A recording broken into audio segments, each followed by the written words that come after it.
Selamat pagi anak-anak. Topik pelajaran kita hari ini mengenai keadaan alam Indonesia. Keadaan alam Indonesia berarti berbicara tentang bagaimana keadaan fisik wilayahnya. Cerita kondisi fisik wilayah bisa kita lihat dari 3 pendekatan. 1. Kondisi atau keadaan geologis. 2. Bentuk muka bumi. Dan yang ketiga, iklim. Nah, kita mulai dari yang pertama, yaitu kondisi atau keadaan geologis Indonesia.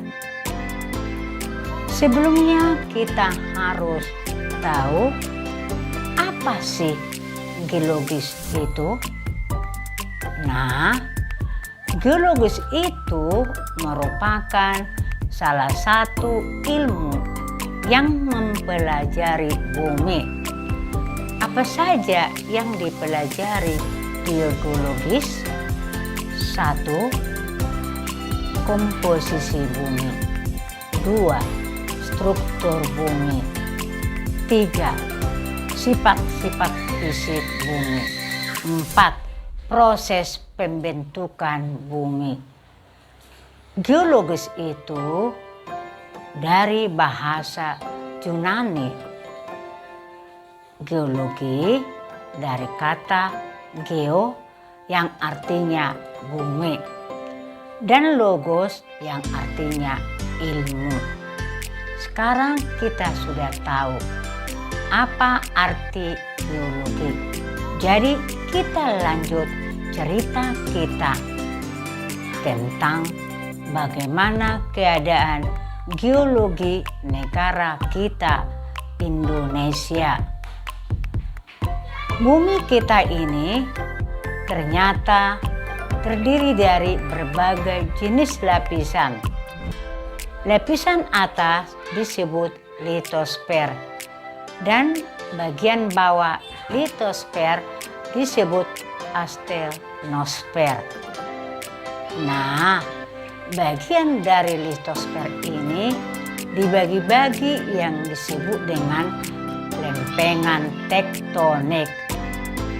Berdasarkan geologis, negara kita Indonesia berada di 3 lempeng, yaitu 1.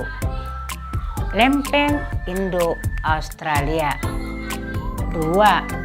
Lempeng Pasifik. 3. Lempeng Eurasia. Nah, untuk lebih jelas, coba perhatikan duplikasi berita yang Ibu ambil dari Beritanet TV berikut. Kami akan ada informasi mengenai Indonesia berada di antara 3 lempeng tektonik Ring of Fire. Berikut liputannya.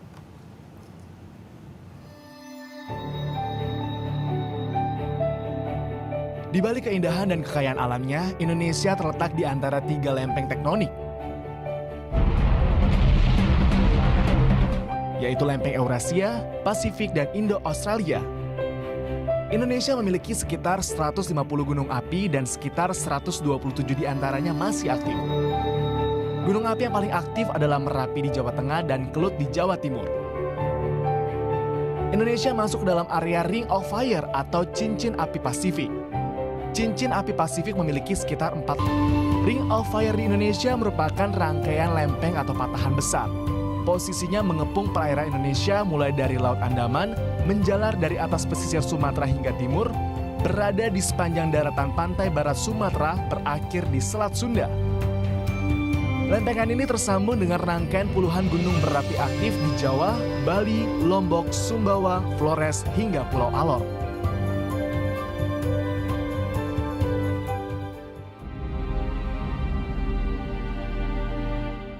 Meski berbahaya, berada di area Ring of Fire membawa berkah bagi Indonesia. Abu vulkanis dapat menyuburkan tanah. Material yang dimuntahkan gunung dapat digunakan sebagai bahan bangunan. Magma yang keluar membawa kandungan mineral berharga. Selain itu, gunung api aktif dalam jarak aman dapat dinikmati sebagai objek wisata.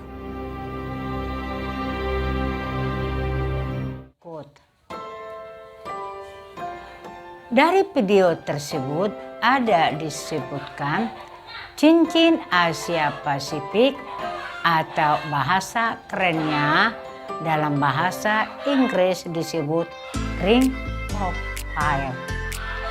Apa ya itu Ring of Fire? Coba anak-anak ibu cari tahu ya. Lempengan tektonik juga jadi dasar munculnya teori pergeseran benua. Pada saat ini ada beberapa benua ya di dunia. Kalau ada yang jawab 7, maka jawabanmu tepat. Kembali lagi tentang pergeseran benua tadi. Jadi dulu itu benua itu cuma satu. Ya, satu hamparan daratan luas yang dikenal dengan benua Pangaea. Kemudian lapisan bumi bergeser dalam jangka waktu yang sangat lama sehingga dua dengan nama benua Gondwana dan Laurasia. Nah, coba lihat video animasi berikut ini. Semoga membantu. Earth scientists theorized that 200 million years ago, the continents formed part of a single giant landmass called Pangaea. Pangaea split into two landmasses called Gondwanaland and Laurasia. Over time, Gondwanaland broke apart, forming the continents of South America, Africa, the Indian subcontinent, Australia, and Antarctica. Laurasia split into North America and Eurasia. The movement of the continents to their present positions took place over millions of years. Earth scientists believe the continents will continue to drift and change their shape. It is possible that 50 million years from now, the Earth's continents will look like this.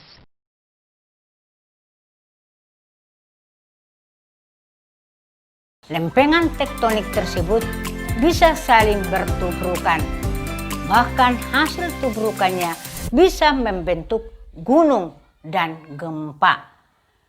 Jadi kejadian alam seperti gempa tidak hanya dari gunung berapi ya.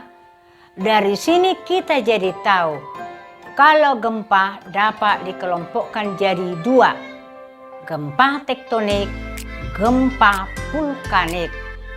Yang menjadi tugasmu adalah jelaskan perbedaan gempa tektonik dengan gempa vulkanik dan beri contohnya yang pernah ada di Indonesia.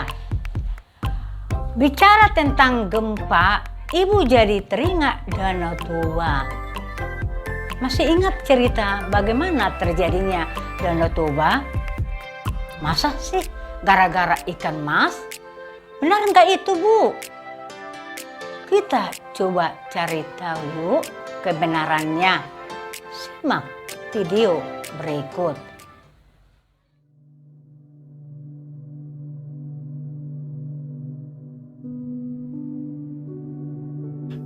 Indonesia, a tropical paradise, and home to many of nature's creatures, is located along the world's deadliest ring of fire. It is where 1/3 of the Earth's active volcanoes are located.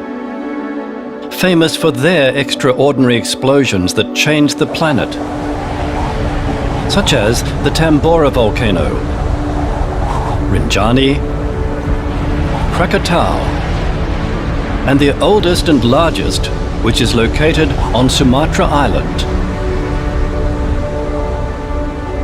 Toba volcano. This is the story of the forgotten volcano.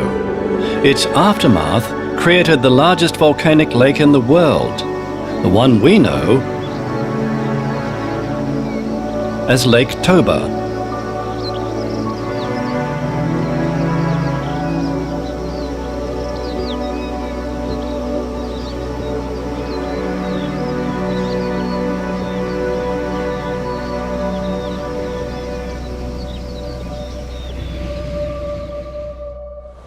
"74,000 years ago, Toba erupted so suddenly and massively that it was the largest volcanic eruption of the past 2 million years.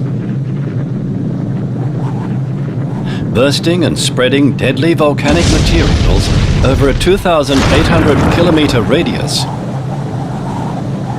Toba is without a doubt considered to be a supervolcano.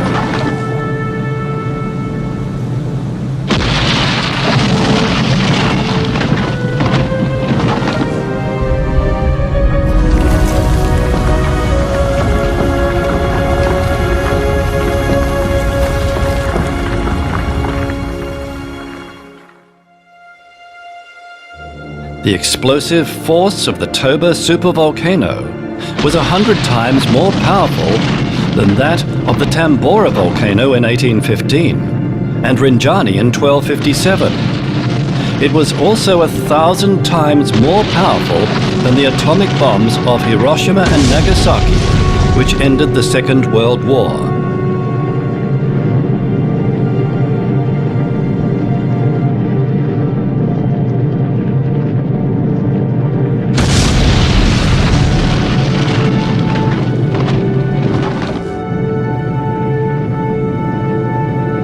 The supervolcano kept erupting for a whole week. Most of the central areas in Sumatra Island were torn to the ground. More than 2 trillion tons of volcanic ashes were scattered around the western part of the island, reaching the Malayan Peninsula, Indochina, and Madhya Pradesh, India.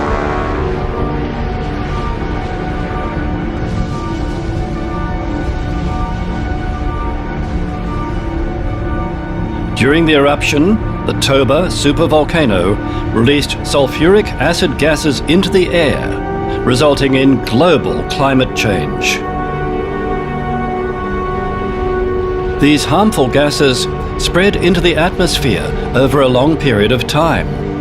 The gases eventually became trapped in the stratosphere, stopping the sunlight. This caused the Earth's temperature to drop and alter the global climate drastically.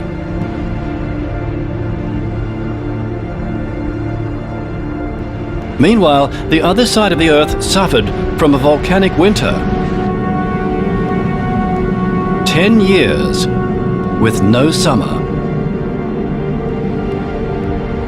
Toba's volcanic ash also caused immense environmental damage. People ran out of food and crops were destroyed, leading to mass starvation, human deaths, and the extinction of animals and plants.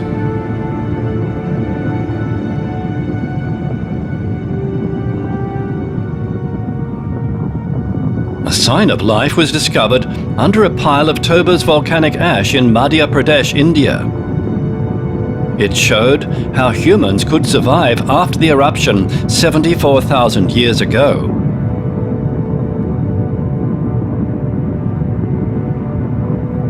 The eruption wiped out more than half of the Earth's population.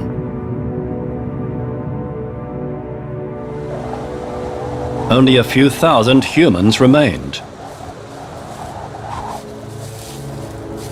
Most of the people who survived migrated to other parts of the planet, looking for food and shelter in their new home.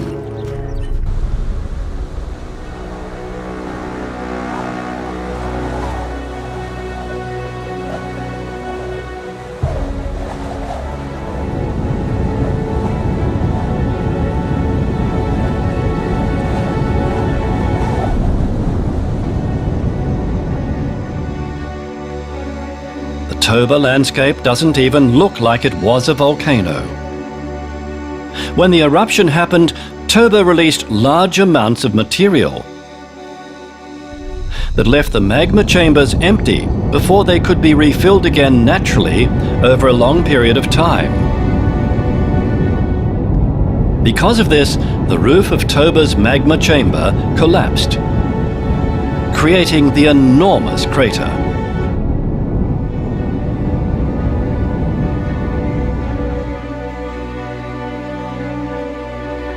Most of what's left of the Toba supervolcano was stacked under its own 500-meter pyroclastic sediment, which became a habitable highland in Sumatra. As time goes by, the crater was filled by rainwater until it became what we know as Lake Toba.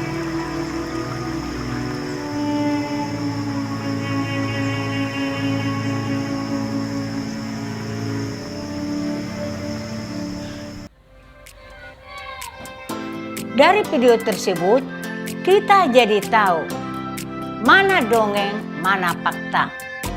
Selain itu, kita juga jadi tahu bagaimana proses pembentukan alam yang terjadi di bumi kita ini. Sekarang jadi tugasmu. Apa dampak negatif dari meletusnya gunung berapi? Kira-kira ada tidak dampak positif yang bisa kita dapat dari meletusnya gunung berapi? Kalau ada, apa ya kira-kira dampak positifnya? Wah, tak terasa kita telah selesai cerita tentang kondisi geologi wilayah Indonesia. Selanjutnya, kita lanjut belajar topik yang kedua, bentuk muka bumi. Secara sederhana, bentuk muka bumi terdiri dari perairan, lautan, dan daratan. Namun, baik daratan dan perairan memiliki ciri-ciri atau karakteristik yang beragam. Contoh di daratan ada 1. Dataran tinggi, 2. Dataran rendah, 3. Plato, 4. Gunung, 5. Pegunungan, 6. Lembah, 7. Jurang, 8. Ngarai. Kalau di perairan ada 1. Sungai, 2. Danau, 3. Lautan, 4. Punggung laut, 5. Gunung laut, 6. Palung. Nah, tugas tambah lagi nih. Apa sih itu palung? Dan apakah palung yang terdalam di dunia? Dan beri contohnya. Untuk topik selanjutnya mengenai iklim, kita akan pelajari di pertemuan selanjutnya. Tapi sebelumnya, jangan malas belajar, baca buku pelajarannya ya. Pada saat ini kita bukan sedang liburan, tapi belajar dari rumah.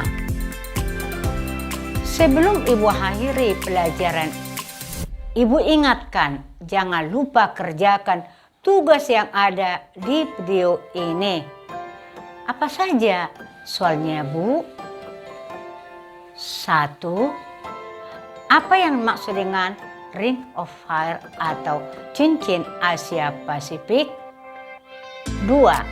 Apa perbedaan gempa vulkanik dengan gempa tektonik, dan beri contohnya yang pernah terjadi di Indonesia. 3. Apa saja dampak negatif pada saat gunung berapi meledak? 4. Apakah ada dampak positif gunung berapi meledak? Kalau ada, apa saja dampak positifnya? 5. Apakah yang dimaksud dengan palung? Dan palung apa yang terdalam di dunia? Nah, tugasmu ada 5. Ibu harapkan dikerjakan di rumah. Siapkan kapan ibu tagih diantar ke sekolah. Sampai di sini pembelajaran kita hari ini. Sampai jumpa untuk pembelajaran berikutnya. Terima kasih.